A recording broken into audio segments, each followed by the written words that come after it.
ditanya sama polisinya, enggak itu apa, suami saya kan lawyer, beliau tahu apa namanya titik mana yang nggak membekas di visum gitu, saya bilang. Oh itu apa yang di pelipis itu udah mulai memarnya, ternyata mulai kelihatan gitu kan. Kemudian apa itu yang di bibir gitu kan. Terus habis itu ibu diapain lagi, di rumah mertua sempat dipukul pahanya, saya bilang. Pas dibuka sama polwan masih ada bekas ruas jarinya itu Bu, jadi katanya nggak bisa, harus ikut katanya. Jadi saya hari itu juga harus visum di rumah sakit Dalmi waktu itu, kemudian langsung BAP ya Bu. Inna ad-dina 'indallahil Islam.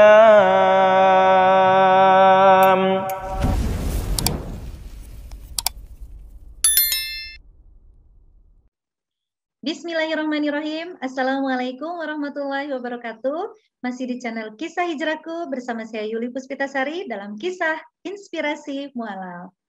Apa kabar semua? Semoga dalam keadaan sehat walafiat, tetap semangat dan selalu bahagia. Alhamdulillah, hari ini saya bersama seorang mu'alaf yang sedang viral dan sangat menginspirasi. Beliau kesehariannya berprofesi sebagai dokter gigi. Namanya Dr. Karissa Grani. Sebelum kita sapa, saya mau mengucapkan terima kasih dulu nih kepada para subscriber. Terima kasih ya. Dan yang belum, subscribe yuk. Dukung terus channel Kisah Hijrahku agar bisa terus menjadi sarana dakwah yang lebih luas lagi. Nah, penasaran kan gimana sih proses hijrah Dr. Karissa? Yuk kita sapa. Assalamualaikum Dr. Ica. Apa kabar dok? Waalaikumsalam warahmatullahi wabarakatuh. Alhamdulillah sehat Bu Yuli. Alhamdulillah. Ibu Yuli sehat ya? Alhamdulillah sehat dok. Alhamdulillah juga ya dok. Saya hari ini seneng banget setelah ke pending beberapa bulan ya. Akhirnya hari ini Allah perkenan kita bisa sharing mu'alaf. Betul. Meskipun lewat virtual ya dok. Tapi semoga tidak mengurangi nilai dakwah. Amin, amin. Ya. Sedikit perkenalkan mungkin dok, background dokter, pendidikan, dan keluarga. Silakan dok. Iya, terima kasih. Alhamdulillah ya Bu, akhirnya bisa dimudahkan ketemu pada saat ini gitu. Saya Karissa Grani, alhamdulillah sudah dipercayakan Allah 2 putri, 1 putra. Kemudian sekarang bekerja di sebagai ASN Pemda DKI, kemudian ada praktek kecil-kecilan di rumah. Pendidikan dulu SMA sempat di Taruna Nusantara Magelang, S1-nya di FKG UI, kemudian S2-nya Magister Manajemen Kesehatan Rumah Sakit di Universitas Esa Unggul. Oh ya, kelahiran mana dok? Oh, kelahiran sudah di Jakarta. Kalau orang tua, almarhum Papa kardiolog 5 Juni kemarin meninggal. Kemudian beliau dari Sukabumi Parungkuda ya. Kemudian Mama dari Malang. Oke dok, setiap mu'alaf itu kan punya proses hijrah dan kisahnya masing-masing ya dok. Begitupun dengan dokter Ica. Gimana sih dok awal mula dokter mulai jatuh cinta dengan Islam nih, ceritanya gimana? Iya, ya alhamdulillah ya. Mungkin kalau bisa diceritakan tuh agak unik gitu ya. Nggak ngira juga, jangankan orang lain, mungkin saya sendiri juga masih heran-heran kok bisa ya gitu ya, karena memang nggak pernah ada di pikiran saya gitu akan sampai pada saat ini gitu ya. Jadi waktu awal pandemi tahun lalu, sekitar awal Maret 2020, itu satu hari saya lagi rapat gitu ya, di balai kota, kemudian kok bisa-bisanya gitu ya, saya melihat seorang muslimah yang memakai niqab itu biasanya saya pandang sebelah mata lah ya, orang yang berpakaian berpenampilan seperti itu, mohon maaf. Nah, itu hari itu saya justru melihat betapa mulia sekali orang ini gitu ya. Kenapa? Karena saya lihat kok kita akhir-akhir ini malah jadi seperti beliau ya gitu ya, maksudnya harus pakai niqab, jadi kita pakai masker ya sekarang kemana-mana gitu kan. Kemudian saat itu baru dibilang nggak boleh berjabat tangan ya, ada yang pakai siku, ada yang pakai kaki, akhirnya salamannya gitu kan, saking karena menjaga gitu ya. Dan kalau itu kan sudah dari dulu ya, nggak boleh, apalagi bukan dengan mahramnya kan nggak boleh jabat tangan gitu, karena menjaga wudhu, rajin cuci tangan seperti itu. Nah, di situ saya mulai tertarik melihat ke ajaran-ajaran Islam, tapi baru secara lahiriah sih, belum sampai doktrinnya, ajaran-ajarannya, hikmahnya secara agama tuh belum, tapi lebih ke manfaat secara medis gitu. Manfaat gerakan sholat, waktu wudhu apa aja yang dibersihkan, kemudian beberapa sunnah yang mungkin saya pernah tahu lah di lingkungan kantor, teman-teman suka puasa Senin Kamis dan sebagainya. Di situ saya lihat kok sinkron ya antara ilmu sains gitu, tapi juga secara agamanya masuk juga gitu. Nah dari situ mulai ada ketertarikan sebenarnya. Kemudian muncul juga mulai ragu dengan melakukan ibadah yang agama sebelumnya gitu. Jadi sekitar 2 mingguan itu, even untuk doa kayak makan doang gitu ya, doa mau tidur yang biasa udah otomatis lah ya itu keluar gitu ya. Ketika berhadapan dengan makanan, ketika mau tidur, ketika mau keluar rumah gitu, itu nggak bisa gitu. Nah itu mungkin 2 minggu bagi orang itu singkat, bagi saya itu 2 minggu yang menyiksa banget gitu ya, karena jadi orang yang nggak pede gitu, ketakutan, khawatir, cemas gitu ya, karena kan kita kayak kehilangan pegangan gitu. Nah sampai akhirnya, aduh ini saya udah nggak bisa bendung. Saya tahu kalau saya teruskan sebenarnya mungkin akan jadi masalah gitu ya, tapi juga saya nggak mungkin kan seperti ini gitu, nggak beribadah sama sekali gitu, kayak ada yang hilang, ada yang kosong gitu kan. Nah jadi akhirnya ya sudahlah, saya pikir yang penting cari tahu dulu lah, belajar dulu lah gitu ya. Nah akhirnya atas saran satu orang teman itu saya diminta mendatangi Mualaf Center Indonesia. Nah di situ saya dapat janjian hari Minggu, saya ingat betul 15 Maret 2020, itu pukul 9. Jadi 9 kurang 10 saya sudah sampai lokasi. Nah, beliau yang menerima saya, Bu Ustazanya, Bunda Sri, alhamdulillah, itu beliau bilang, astagfirullah, saya lupa meng-cancel appointment itu ya, hari itu. Harusnya kami sudah mulai nggak terima tamu, mulai hari ini, gitu. Nah, terus, tapi udah nggak apa-apa, udah datang, katanya Bunda. Kemudian, ya udah saya masuk, nggak lama, ada beberapa orang lagi, tamu yang tadinya mungkin mau belajar ngaji ya, seperti biasa, itu terpaksa di reschedule gitu. Alhamdulillahnya di situ Bunda masih nerima saya ya, dan beliau nggak tanya latar belakang saya, status saya apa gitu, nggak ada, cuman kenapa ke sini gitu ya. Mungkin saya cerita gitu, ya saya seperti tadi saya tertarik dengan Islam karena melihat ini gitu. Kemudian beliau langsung bercerita tentang tauhid, menjelaskan tauhid, rukun iman, rukun Islam gitu. Sekitar 3 jaman menjelang azan zuhur, beliau tanya, sekarang Dokter Karissa mau gimana gitu ya. Terus saya bilang, ya udah saya belajar dulu Bunda gitu kan. Oh boleh, tapi kalau Dokter Karissa belajar ngaji, belajar sholat, nggak dihitung pahala ya, karena kan belum syahadat. Gitu. Oh gitu Bunda, saya bilang. Oh emang syahadat isinya apa? Saya tanya. Percaya Allah berdasarkan penjelasan tadi ya, di mana saya tuh ngalir ya air mata tuh selama dijelasin gitu, terus kayak di hati ada yang berbisik tuh, ya ini yang benar gitu, ini yang saya cari, seperti itu tuh ada di hati, timbul seperti itu ya. Terus ya saya bilang percaya gitu, percaya Muhammad utusan Allah, percaya, saya bilang gitu. Ya udah itu isinya syahadat, ya udah saya syahadat, saya bilang kayak gitu, nggak ada berpikir gimana tuh enggak gitu ya, cuman tahu yang benar ya sudah langsung oke gitu, langsung Bunda ambilkan gamis, kerudung ya, karena saat itu kan saya memang belum berkerudung. Nah jadi oh iya sempat itu saya di perjalanan menuju situ ada sih kayak dalam hati, ya Allah kalau belum ya Allah masih ya Tuhan kalau memang ini saya durhaka terhadap orang tua, terhadap suami gitu ya, terhadap engkau sendiri gitu ya.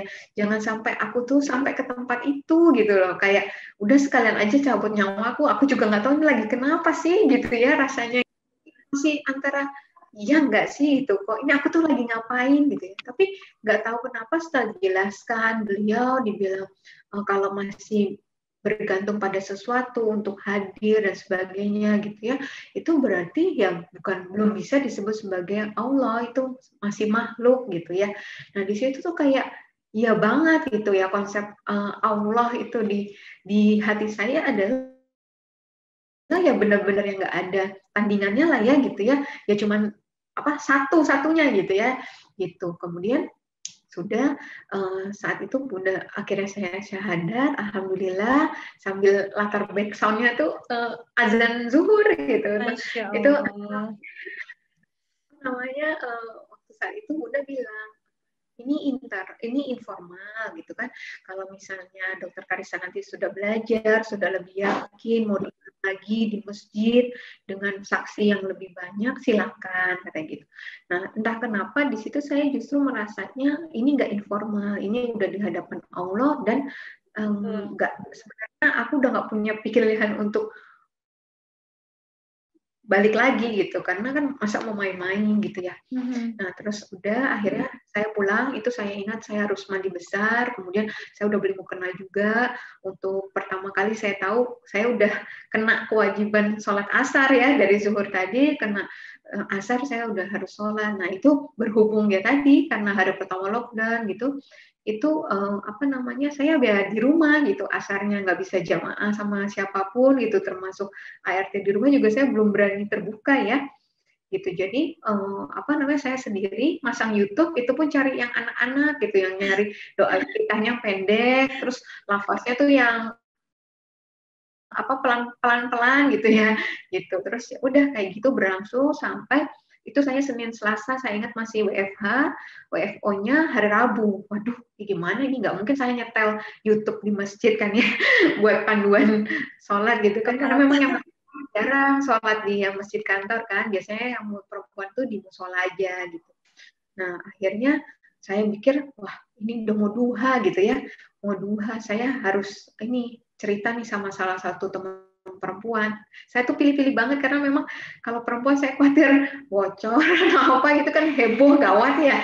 Jadi harus bilang sama perempuan karena kan ya kalau yang lain harus jamaahnya sama perempuan ya. Kalau belum hafal gitu kan. Terus akhirnya saya pilih itu juga yang pakaian jilbabnya tuh udah syar'i gitu ya, udah panjang gitu. Terus saya bilang, Bu, boleh nggak saya ngomong gitu. Akhirnya kami ngomong di musola. Bu, jangan kaget ya Bu, saya bilang. Hari Minggu kemarin saya syahadat. Allahu Akbar, Masya Allah. Orangnya tetap kaget. Terus nangis ya, karena tahu latar belakang keluarga saya gitu kan, suami saya, mantan suami saya gitu. Jadi beliau kok bisa gitu kan. Nggak tahu nih Bu, tadi saya mas seperti tadi saya cerita seperti itu gitu kok. Terus ya udah saya syahadat aja. Loh, dokter Ica tahu kalau habis ini dokter Ica tuh haram sama suami? Nggak tahu Bu, aku bilang gitu. Tapi di situ saya nggak ada rasa, waduh, gimana sih ini atau gimana, enggak, cuman oh ya udah kalau ini harganya yang harus saya bayar untuk suatu kebenaran gitu kan, ya udah saya terima resiko terburuknya lah gitu. Mungkin saya akan jadi sebatang kara ya Bu ya, anak-anak pasti udah nggak sama saya gitu kan, pasti keluarga mungkin juga nggak bisa terima, saya pikir gitu. Terus udah gitu, terus ya udah sejak hari itu saya sama beliau tiap duha, azan zuhur, azan asar itu hilang pasti ke masjid, dan itu mungkin menimbulkan kecurigaan teman-teman kantor juga ya. Nah terus salah satu bapak-bapak juga yang di masjid bilang, kayak gue lihat Ica katanya di masjid gitu ya. Terus bilang ke salah satu teman gitu, nggak mungkin lah, salah kali gitu ya. Ya udah foto-foto katanya gitu. Sampai satu sore teman-teman waktu mau pulang tuh nyelamatin saya gitu. Saya bilang, loh aku nggak ulang tahun loh, aku masih lama loh ulang tahunnya, itu kan April. Nah terus habis itu, iya saya bilang, loh aku masih lama loh, aku bilang, bukan, udah selamat ya, selamat gitu kan. Terus ya udah intinya mereka jadi tahu, sejak saat itu mereka support banget, ada yang kirim apa Al-Quran, buku-buku, mukena, kemudian link-link kajian kayak gitu. Nah di situ saya nggak ngira banget. Jadi waktu itu saya memang belum siap untuk terbuka dengan suami, dengan orang tua ya, dengan keluarga dekat gitu. Karena ya saya rasa ilmu saya belum cukup gitu ya. Saya paling berani ke adik-adik gitu. Waktu itu sempat ada kayak diskusi sedikit lah gitu ya. Aku sempat itu ngangkat, menurut kamu deh, kan adik saya kedokteran umum ya. Saya bilang, kamu kalau ngambil referensi yang the latest one kan, saya bilang yang terbaru kan, saya bilang gitu. Iyalah, kata adik saya gitu. Nah, menurut kamu kenapa ya kalau memang yang kemarin itu ya adalah istilahnya Tuhan sendiri gitu ya, kenapa kok masih harus diturunkan lagi setelahnya, yaitu Nabi Muhammad gitu kan, kenapa nggak itu harusnya kan jadi pamungkas ya, jadi paripurna yang terakhir gitu, beda dengan nabi-nabi, rasul-rasul yang mungkin dikirim sebelumnya kan, ada lagi untuk masanya, ada lagi untuk masanya gitu ya, kenapa kok masih ada lagi gitu, dan Nabi Muhammad bukan hoax ya, maksudnya emang pernah hidup, banyak saksinya pernah hidup gitu loh. Gitu. Jadi emang benar-benar ada gitu, benar-benar hadir dan diutus gitu sebagai rasul gitu. Terus di situ itu yang jadi pemikiran saya waktu itu gitu. Nah di situ ya nggak berakhir sih, makanya sejak saat itu saya pikir, waduh ini kayaknya memang bukan untuk diperdebatkan gitu ya, apalagi mau ilmu saya secanggih apapun gitu ya, memang itu kan hidayah ya gitu kan, ketika memang dan Allah yang paling tahu gitu, kita mau diberi hidayah, apalagi dengan saya yang minim gitu ya, ilmunya benar-benar ilmu 3 jam penjelasan itu gitu ya. Di situ saya berdoa gitu, oh ya Allah tolong kasih kesempatan aku belajar dulu, minimal aku bisa khatamin terjemahan Quran dulu sebelum akhirnya ketahuan atau aku harus ngakui ini terhadap keluarga dekat ya, terhadap suami juga termasuk. Nah di situ alhamdulillah Ramadan minggu ketiga itu selesai gitu ya terjemahan Al-Quran gitu. Masya Yang saya Allah. kira mungkin saya akan menemukan suatu yang yang perlu dipertanyakan lah minimal ya, atau kontradiksi. Nah di situ enggak, semakin yakin, udah masuk juz 27 makin yakin gitu.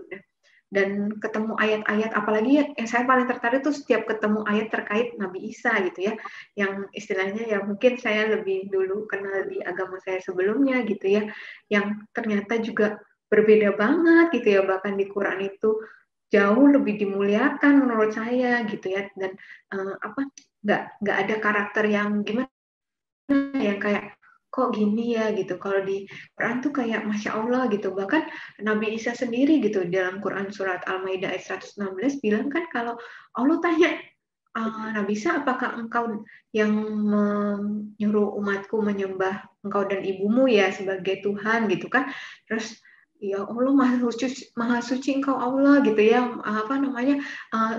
engkau yang lebih tahu, sekiranya aku sudah melakukan itu, engkau yang lebih tahu gitu, dan aku nggak tahu apa-apa lah ya, engkau mengetahui ada padaku, tapi aku tidak mengetahui apa ada yang padamu gitu kan, itu sampai seperti itu. Bahkan Nabi Isa mengakui sendiri bahwa beliau lah utusan Allah gitu ya, Allah yang memberi kitab Injil, Allah yang memberi dia kuasa melakukan segala macam gitu ya, dan Allah juga menyuruh untuk menunaikan sholat dan zakat gitu. Jadi ya berarti memang sebenarnya ya benar-benar Islam inilah agama yang diridhoi Allah gitu ya. Natina indallahi Islam gitu, agama yang sempurna di sisi Allah gitu.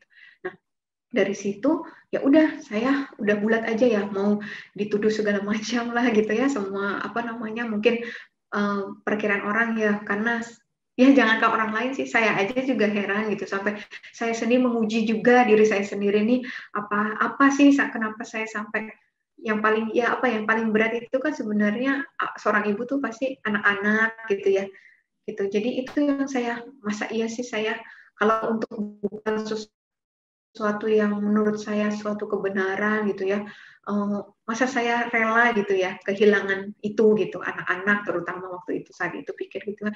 Cuman ya udah, waktu itu saat itu cuma berpikirnya adalah Allah aja gitu ya, ya udah, kalaupun aku harus sendirian, yang penting aku wafat dalam keadaan Islam gitu. Aku sama Allah aja udah cukup. Allah juga pasti sanggup lah melakukan semuanya yang nggak mungkin gitu ya, yang kayak misalnya nanti satu saat kembalikan lagi, kalaupun anak-anak nggak bisa sama saya gitu. Waktu itu berpikirnya gitu. Udah di setiap ditanya rencananya akan gimana, saya gelap banget, bener-bener nggak tahu. Saya jawab bener-bener jujur nggak tahu gitu. Bener-bener pasrah, bener-bener cuma dia tahu, saya cuma tahu ini yang benar, ya udah, berapapun harganya ya udah gitu ya. Terus saat itu juga berpikirnya apa namanya, nanti terakhir kan yang apa di akhirat ya tanggung jawab masing-masing gitu ya Bu ya, gitu dan udah saat itu kayak gitu sampai akhirnya Allah izinkan 15 Mei pertama ketahuan sama suami ibadah Isya gitu ya. Beliau lihat perlengkapan sholat saya, kemudian lihat juga HP yang apa untuk cadangan ya, kalau teman-teman udah bilang hati apa udah memperingati lah gitu ya, biasalah kalau mualaf kan pasti kejadiannya banyak gitu ya. Betul. Nah itu udah itu ketahuan, terus beliau kasih ultimatum juga untuk menghentikan ini gitu ya, itu untuk saya kembali lagi ngajarin anak-anak ayat yang dulu gitu kan. Kemudian udah di situ saya terpaksa sholat tuh sempat pakai spray, pakai bed cover buat tutup aurat itu, kemudian supaya nggak terlalu kelihatan lah ya kalau pakai mukena gitu. Kemudian nggak wudu tapi pakai tayamum gitu. Cuma mikirnya ya udah, jadikan sabar dan sholat penolongmu gitu ya. Mau gimana pun keadaannya saya nggak boleh tinggalin sholat gitu ya. Saya juga di rumah tuh sebenarnya semua spot tuh ada CCTV. Jadinya saya nyari spot yang blind spotnya tuh di mana gitu ya. Dan itu alhamdulillah ada di depan pintu ruang praktek saya. Ini saya sekarang ada di ruang praktek gitu ya. Nah itu di situ saya cuma sepetak itu gitu. Saya di situ dan mukena tuh selalu basah gitu ya. Karena 4 rakaat juga terasa lama karena takut ketahuan gitu ya. Kadang udah rakaat ketiga juga kalau kayak bunyi angka kaki siapapun gitu ya, langsung tuh berhenti gitu, bisa nggak lanjut lagi gitu ya, bisa pulang lagi dari depan gitu, saking khawatir juga gitu kan. Tapi ya udah, kemudian berlangsung terus sampai puncaknya 31 Mei, saya ingat tuh waktu itu, nah kali ini mau tahajud, jadi jam 3 jam 4 pagi gitu. Nah, apa namanya, udah takbiratul ikram gitu. Jadi kalau biasanya lagi mau ngaji gitu, sempat dibuka pintunya, saya masih sempat buka mukena, sempat rapi-rapi, sempat nutup Quran. Tapi ini udah mau sholat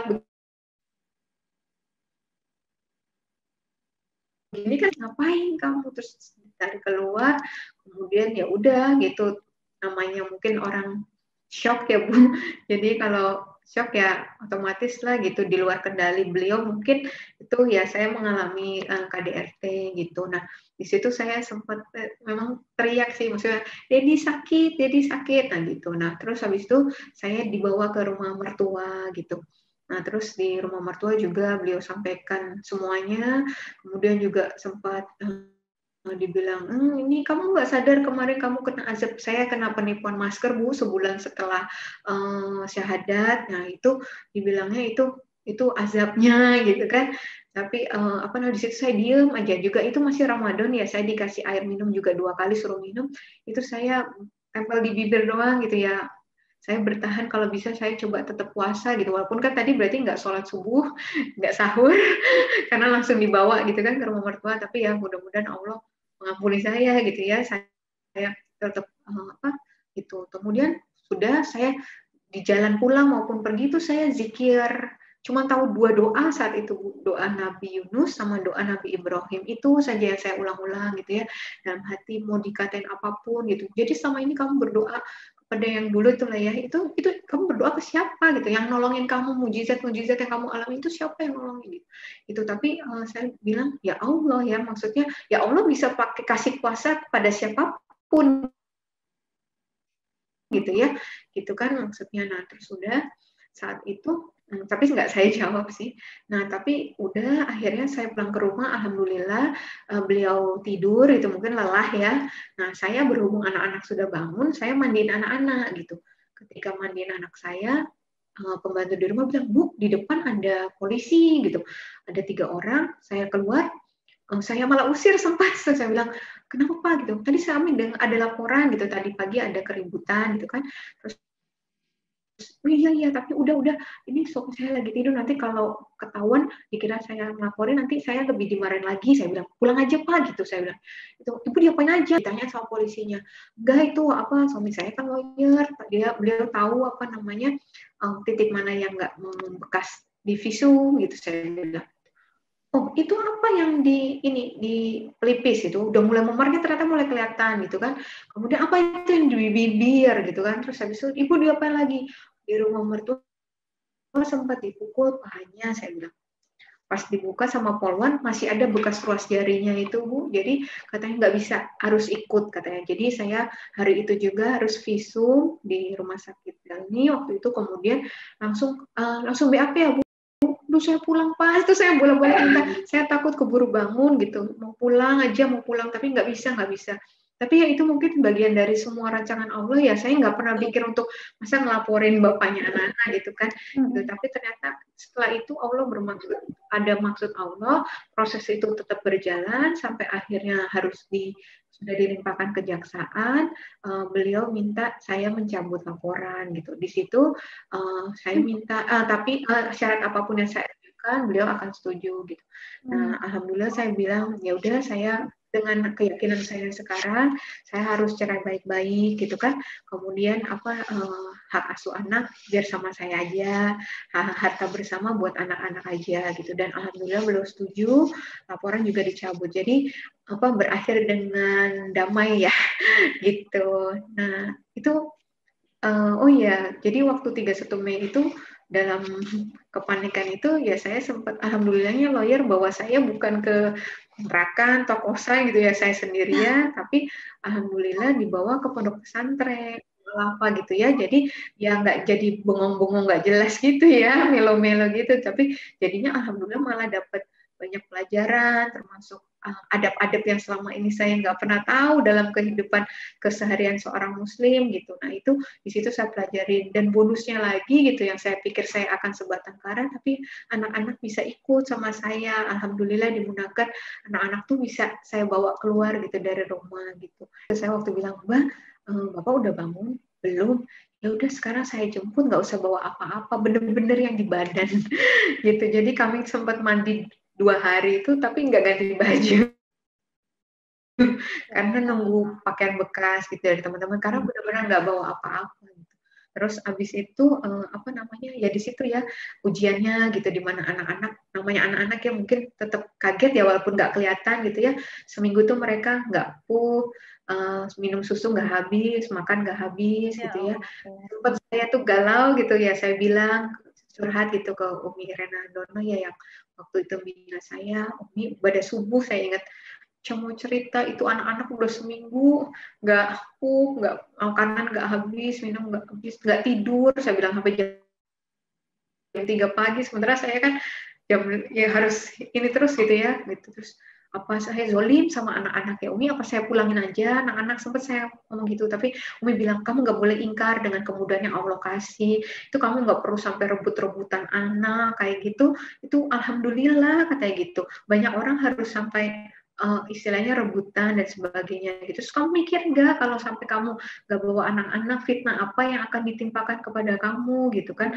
Kalau misalkan pun nanti anak-anak nggak bisa kamu pertahankan, setidaknya mereka sudah pernah lihat gitu, ibunya pergi kemana, siapa, terus ngapain aja kegiatannya gitu kan. Kalau enggak kan bisa sebaliknya ya, maksudnya pergi menelantarkan anak-anak, misalnya nggak menyayangi anak-anak, gitu kan, malah mungkin pergi dengan laki-laki lain gitu kan dan sebagainya kayak gitu.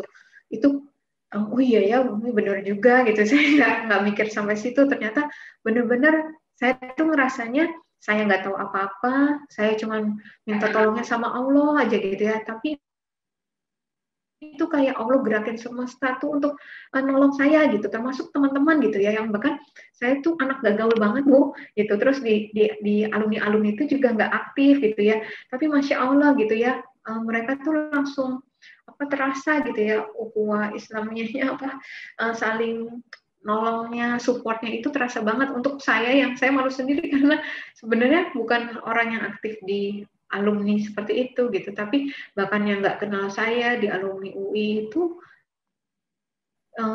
dari angkatan yang tahun-tahun lama pun itu istilahnya menggalang dana buat saya gitu ya, mereka mungkin nggak kenal gitu ya, Masya Allah gitu. Tapi saya percaya itu pertolongan Allah ya gitu, makanya Betul. sampai dituduhnya ini suatu plan yang benar-benar sempurna banget gitu ya, ya karena plannernya Allah sih ya, jadinya Masya Allah, bahkan sudah ditulis di 50.000 tahun lalu ya Bu ya, di Lauhul Mahfuz ya Bu ya, karena gitu kan ya, apapun yang terjadi dalam hidup Ya, kita ini gitu ya, Masya Allah betul. gitu, jadi kan oh ya ini mungkin ya maksud Allah gitu, bagaimana penjagaan Allah selama ini untuk saya gitu ya, kenapa saya orang yang nggak bisa minum minuman keras, nggak bisa nggak terlalu suka daging babi gitu ya, dan sebagainya lah ya, yang Masya Allah ternyata kalau mau nengok ke belakang, oh ini maksud Allah gitu ya.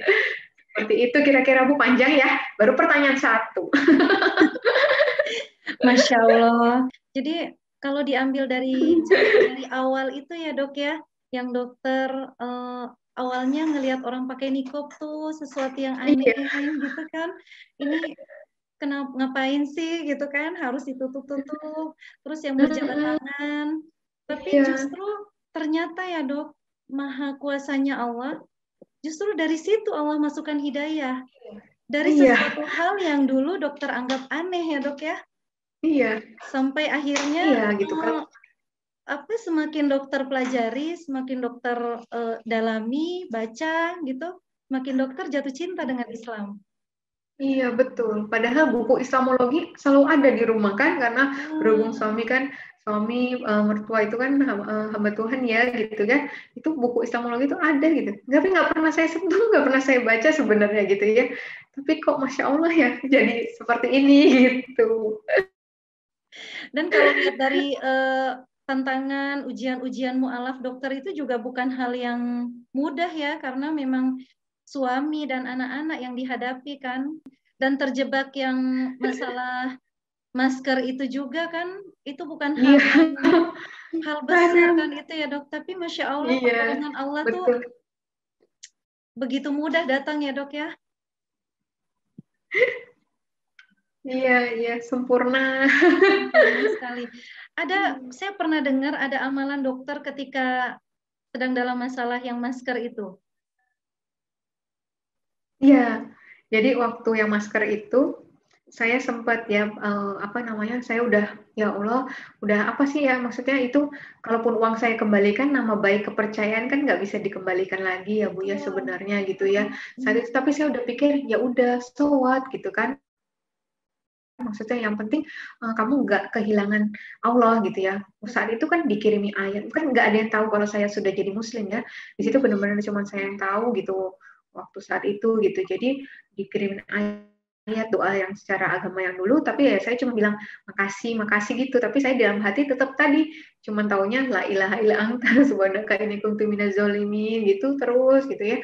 Terus ya saya benar-benar nggak tahu harus gimana gitu. Tapi di hari yang pandemi gitu, di saat bank mungkin sendiri pun nggak bisa kasih pinjaman dalam waktu singkat itu ya 100 jutaan gitu.